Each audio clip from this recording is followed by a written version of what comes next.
Hello everyone, welcome back to the channel. Welcome to a new post-opening video where I have 3 packages here to open. Yes, 3 humongous large packages. That's just false perspective, they're not that big. But let's get into them one at a time, shall we? We have a bootleg, we have Zavvi, and we have Amazon. So what should we go with first? Let's go with Amazon first.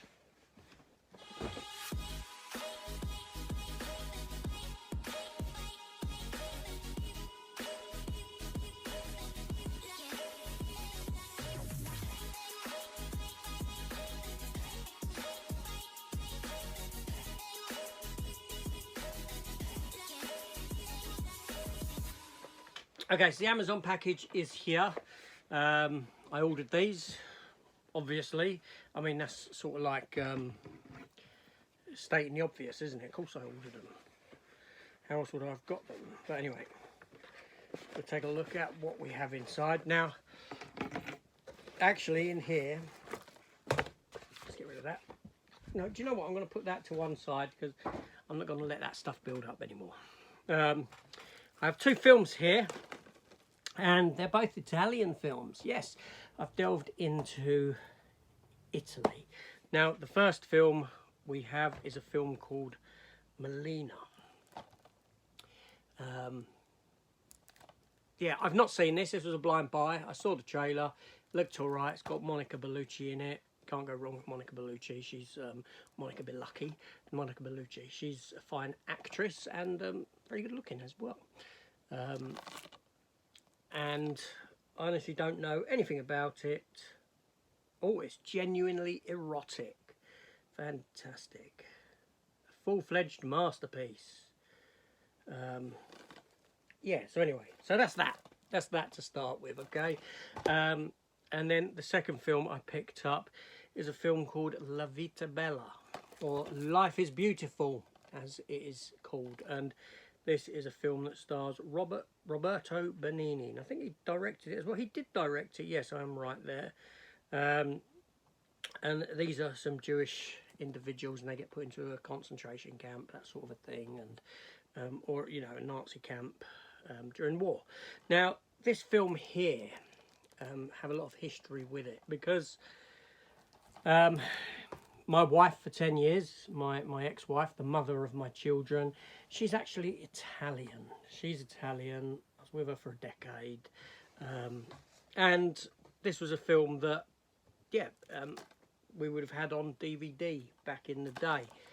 However, it would have went with her, wouldn't have stayed with me. So, yeah, it's just a film from that era. Obviously, this one does have an English language track, as far as I'm aware, but this one here is fully in Italian with English subtitles. So, yes. Can I speak Italian? Having I lived with an Italian woman for 10 years? Damn right I can't. Of course I can't. I'm English. Ignorant. Ignorant to other languages. I can barely speak my own. I always say that. But anyway, no, it's true. It's true. My kids, on the other hand, they struggle with speaking. They can speak a little bit of Italian, but they understand it. They can hear it and understand it fluently, almost. But speaking it's a different matter. But yeah, me, I never really, you know, I never learned it. But there we go. So that's that one. 2 Italian titles. I'm pretty sure that she would be proud of me. So let's go next to that which is the... oh, flashed the address then, didn't I? I'll have to check that one out. So next, let's go to the bootleg. The bootleg that came, yes. What did I get this time? If I see a new film and I don't expect it to get a physical media release, I will bootleg it. If it's a film that I like. And I enjoyed this film. I enjoyed it. So let's get it out. Oh, I've got packing peanuts falling on the floor. Oh, no, Brody.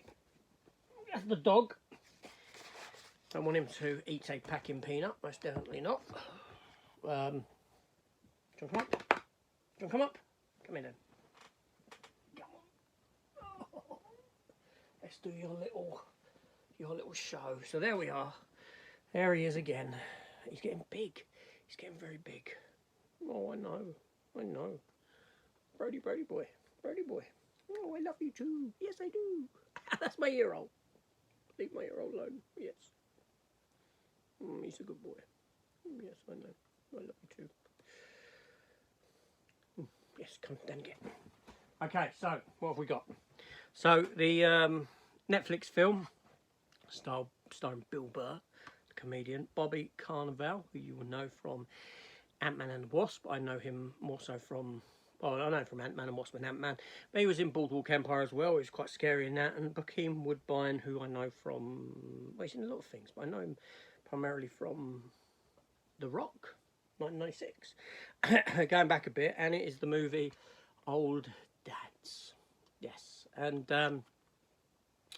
yeah, so yeah, old dads. What can I say? Three best friends become fathers later in life and find themselves battling preschool principals, millennial CEOs, and anything created after 1987. So it sounds like me. It sounds like me, except for I'm not an old dad. I was quite a young dad actually, and I like this film. I enjoyed it. I enjoyed it. That being said, its narrative, the message that it gives at the end is obviously signposted from the beginning, because the film's going to have to give a positive message about the changes in society and all this sort of a thing, even though these parents are against it and all that sort of a thing. So the ending for me wasn't a surprise. I was expecting it to end how it did narratively, and it did. But the journey getting there, I enjoyed, and I quite like Bill Burr. I think he's a quite good stand-up, and this is, if you know Bill Burr's stand-up comedy, this is kind of a film made out of that. So yes. So anyway, then we'll go on to the last piece, which is this big box here from Zavvi. So what could it be? So don't get too excited because nothing big, but there we go. And Zavvi, you know, they used to be crap at packing things, didn't they? They really did, and they used to get a lot of flack. But look at this. I know what's inside, but look, nice padded out and everything. And what do we have inside? Lo and behold, we have a 4K standard release. 4K standard release of Mission Impossible Dead Reckoning. Now, Mission Impossible Dead Reckoning isn't officially out until Monday as you're watching this, as I air this. But some of these companies are now really pushing their stuff out earlier. They all seem to be doing it. Zavvi, HMV, Amazon sometimes. It's like they're fighting to see who can get the stuff out the quickest now, even if it's a week early. And I know that people have had this for good, maybe 4 or 5 days now already. In fact, that's the reason why I ordered it from Zavvi.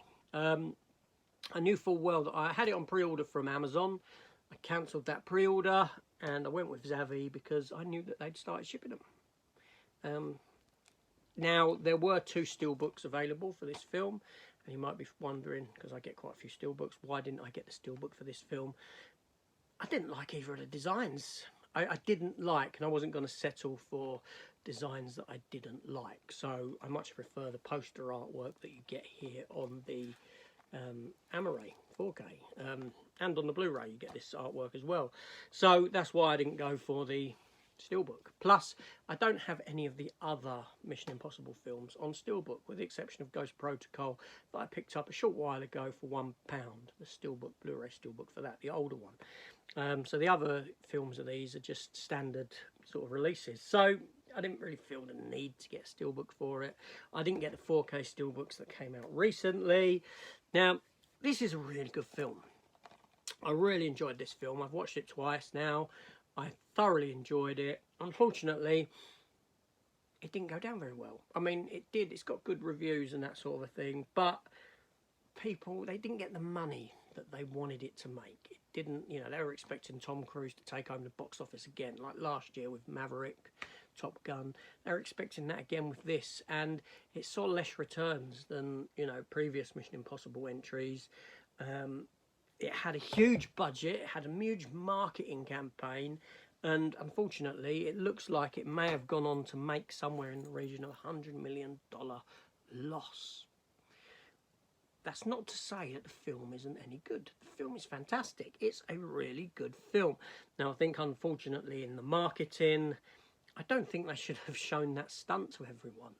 You know, the biggest stunt in the film, and they show everyone before the film's even out. I mean, I remember when we went to see Indiana Jones, me, Matt and Chris, up at the IMAX. They showed that stunt in IMAX being filmed and done. So you've seen that. You've seen the biggest event of the film before it's even come out, in IMAX as well. Just ludicrous, really. Ludicrous marketing. That was just so stupid. But it's a good film. Tom Cruise delivers yet again in this, which is what this is. This the 7th or 8th instalment in the Mission Impossible franchise? Mission Impossible 1, 2, 3. I can't remember. I want to say it's the 7th. Correct me if I'm wrong. But yeah, it's a good film. Let's have a look at the inside. Let's open it up because I don't know. I haven't seen anyone's openings of it or anything like that. I don't know. Over 30 minutes of special features. Commentary by director Christopher McQuarrie and editor Eddie Hamilton. Plus go inside the incredible stunts, exotic locations and more. So yes. So it's open. Let's have a look inside, and we just have your standard black and blue discs, Blu-ray and 4K. So yeah, very enjoyable film. One of the better blockbusters of the year, most definitely. Very much worth a watch. In fact, I might watch it again soon. It's good. Anyway, that was it. Those were the post items that came. Well, what can I say? What more is there to say? Nothing, except I'll see you on the next one. Take care all, and